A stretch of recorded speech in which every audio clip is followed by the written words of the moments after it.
Hello, my name is Steve Devereux. This video will first summarise the process to produce a report. It will then explain what evidence is needed and why when investigating a drilling-related unplanned event. This might be needed to write a drilling expert report for a dispute or to complete an investigation into a drilling problem or incident for internal company purposes. While these two processes are different in parts with different outputs, most of the evidence needed is the same. I'll imagine a dispute between an oil company and a rig contractor for this presentation. Disputes do occur between other parties. I have also dealt with some intellectual property disputes. While the required evidence will be different, this example will still help to understand the process and evidential needs. This table compares the two processes of a report for a dispute or for an investigation. Think of the first row as the preliminary phase of the work. The first difference is that the expert witness report involves the contract between the parties. Claims usually involve allegations of a breach of contract, and so the claims must be assessed in that light. In a drilling dispute, the rig contract also includes lists of all the rig equipment, and this is often relevant to what happened.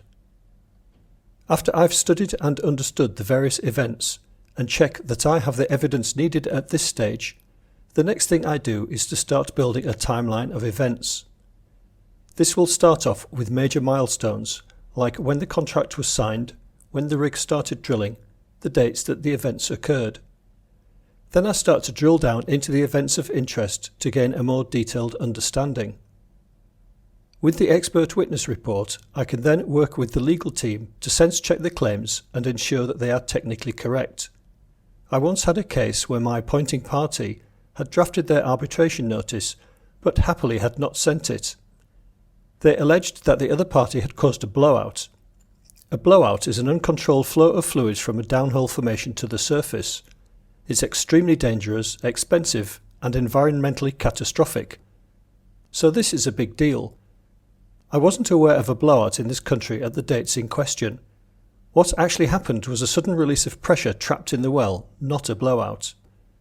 It is very important to the legal team that the experts are available at the earliest stages of the dispute, so that they can ensure that the dispute notification to the other party is technically sound. If you wait until after sending your notice and it contains technical errors, your case starts off with a built-in credibility deficit.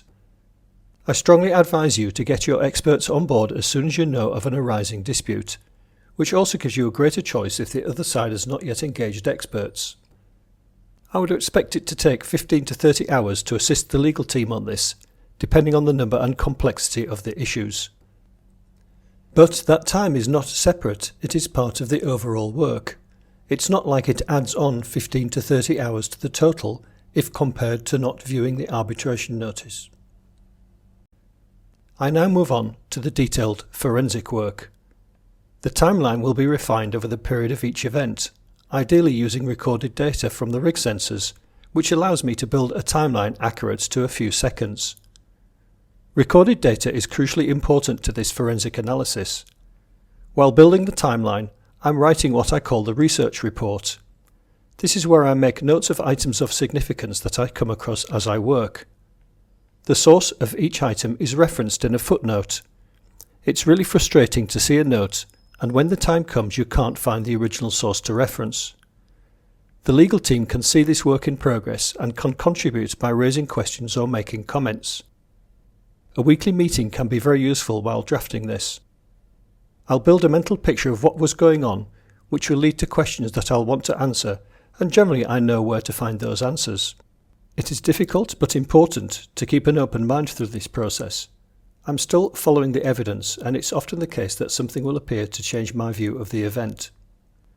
With an expert witness report, there will be documents held by the other party and not yet available. As I work and identify these missing documents, I will add each to a Redfern schedule. This is a document which the lawyers can submit to the court or tribunal to request production of evidence from the other party. The output from this process is a detailed research report, a Redfern schedule, and all exhibits referenced in my report are numbered and placed together in a folder. The research report can now be formatted and edited to create the required expert or investigation report. Everything is checked before digitally signing. The final part of the work may come with either a cross-examination if it's for a dispute, or a discussion with the client to go over the report and answer questions. Many disputes are settled once expert reports are exchanged, meaning no hearing is held and no cross-examination. For disputes, documents should be managed efficiently, securely, and collaboratively among the team of lawyers and experts. It is ideal if they are stored in a secure online location and all the documents can be searched for particular words or terms. Dropbox can search among file names or a single document. Microsoft SharePoint and Opus 2 allow complex searches within a group of documents for words or phrases, which might mean making discoveries that you would not otherwise make. It also makes the work more efficient by fast location of relevant information, saving time and money. I can logically divide the sources of data and evidence into three types: documents, recorded data, and physical evidence. I'll start with documents. To understand the unplanned event, you need to compare the event to the plan. For drilling wells, the plan is captured by the approved well design, drilling program, and any amendments. It is now common and good practice for the drilling supervisor to discuss the upcoming program for the next day or two with the rig tool pusher and issue the agreed job instructions in writing. These should be made available. For individual tasks such as running or cementing casing, these jobs should also have written instructions and necessary information given in writing to the relevant crew members. These may also be important, even if at first view they do not seem to be connected to the unplanned events. I have made interesting findings from reports that didn't seem relevant to begin with. There are usually 2 daily reports generated relating to the activities that have occurred on the rig. The operator representative will submit a report to their office superintendent. There is also a daily drilling report which is written by the drillers and signed by both the rig contractor and the drilling supervisor. This is a key document because it is the only record of events on the rig that is signed and agreed by both parties. This is a standard format report which was designed by the International Association of Drilling Contractors many years ago. Even today, the drilling contractor report is often generically referred to as the IADC report.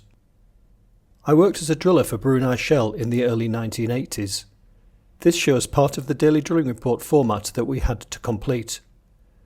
Note that at the top, in red, is an individual serial number unique to this particular report. It came in a pad of 31 daily reports. Each report would have a top copy and 5 others below in different colours. From memory, it was about 70 centimetres wide and 35 centimetres deep, so pretty big. To fill in the form, you had a sheet of something hard like Perspex, which you would place underneath the bottom copy.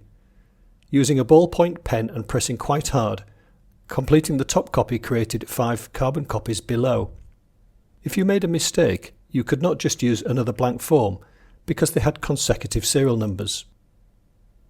I've highlighted where the night shift driller working from midnight to midday would complete a time record to the nearest 15 minutes showing everything that had taken place during their 12-hour shift.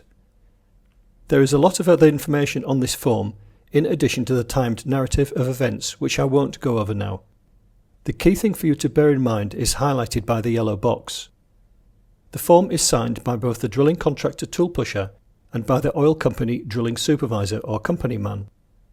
This is the only legal record agreed by both parties, documenting what happened on the rig. It is used to support invoicing. I haven't seen one of these paper forms for many years now, as it's generally computerized, but it helps to show the level of detail and the signatories. Once the report is filed, it can't be changed. Item 6 are the daily reports. This will include the daily mud report, daily POB, people on board, and any other daily report sets. Item 7, the final well report, if it exists. This task is usually delegated to the most junior drilling engineer on the team, as it's a task nobody likes to do. If it's done well, then it provides a review of the well, analyses the problems that occurred, and examines ways to improve performance on the next well. If it's done badly, then it will be a compilation of the various reports but no real analysis. However it's done, it could still be of value in understanding what happened, and might include data not given elsewhere. Item 8. The relevant contract as previously discussed in respect of a dispute. Item 9. Any incident reports that were written in respect of the unplanned events. Other programs for work done at or shortly before the events, and any reports generated from those jobs should be made available. Emails, letters, signed notes or other communications can be valuable, especially in a dispute. That completes the document review. Most operating companies pay for a mud logging service. This comprises a unit built into a standard 40-foot container as shown in this photo.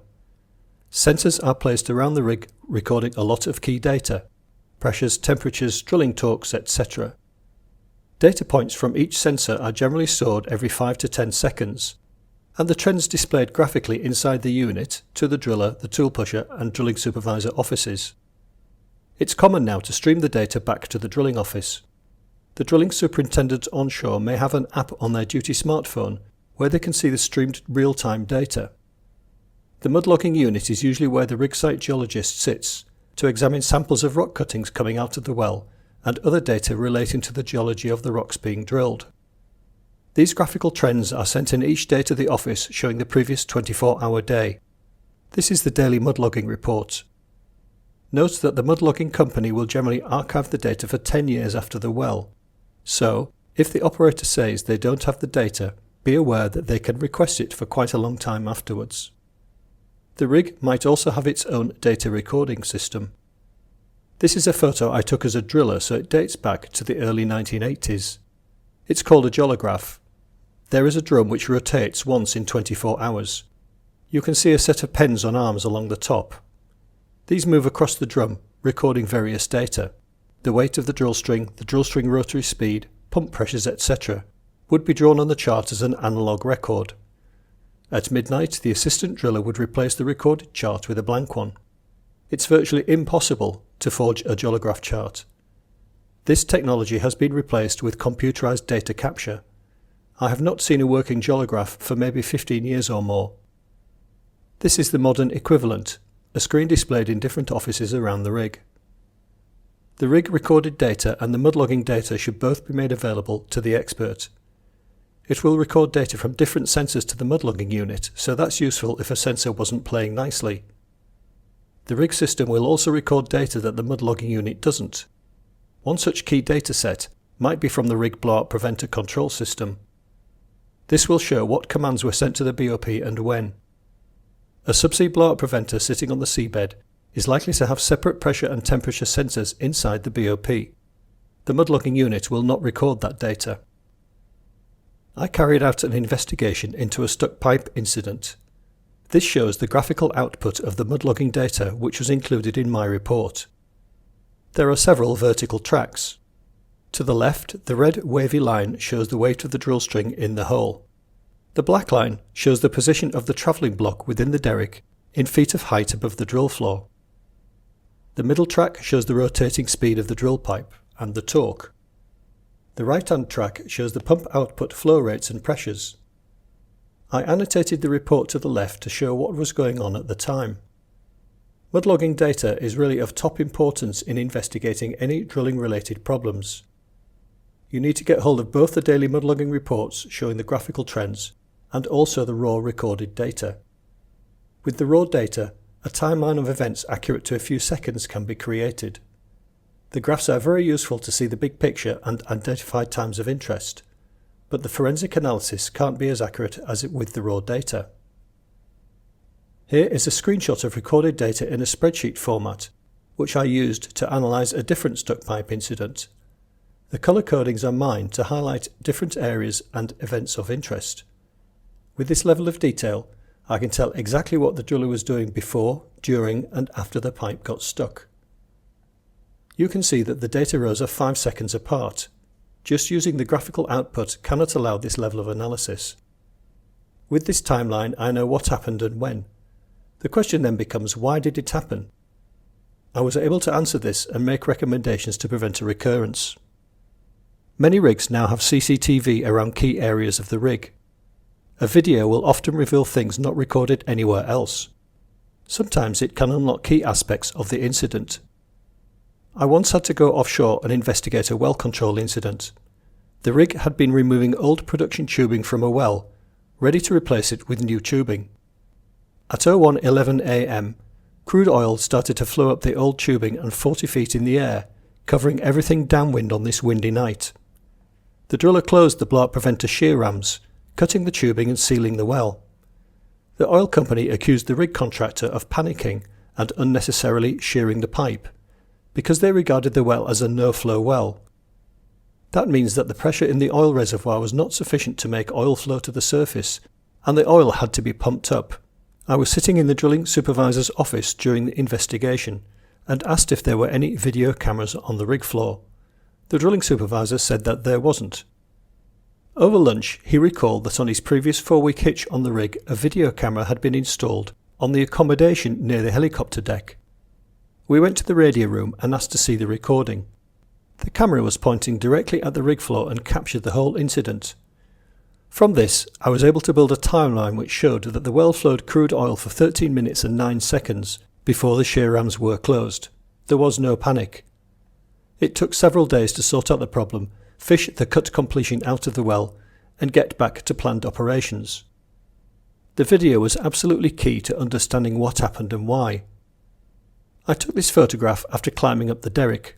Oil can be seen up to 40 feet above the drill floor.